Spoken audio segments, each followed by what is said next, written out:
ఈ సినిమా చేసిందంత సులభంగా అవ్వలేదు. చెప్పుకోలేని బాధలు ఎన్నో ఎదురుపడాం.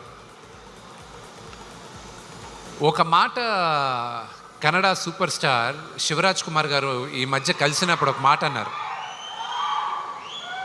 శివానని దేనికో పిలిస్తే ఆయన వచ్చారు, కూర్చొని శివాన్న అని అడిగిన మొదటి మాట, విష్ణు అసలు ఈ సినిమా చేయడానికి నీకు ఎందుకు అనిపించింది విష్ణు అన్నాడు.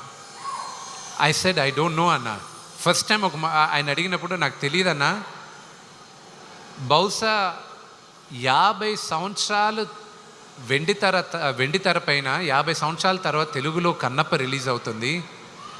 ఈ తరానికి కన్నప్ప గురించి చెప్పమని, వాయులింగం గురించి చెప్పమని, శ్రీకాళహస్తి గురించి చెప్పమని శివుడు నాకు ఆదేశించాడు.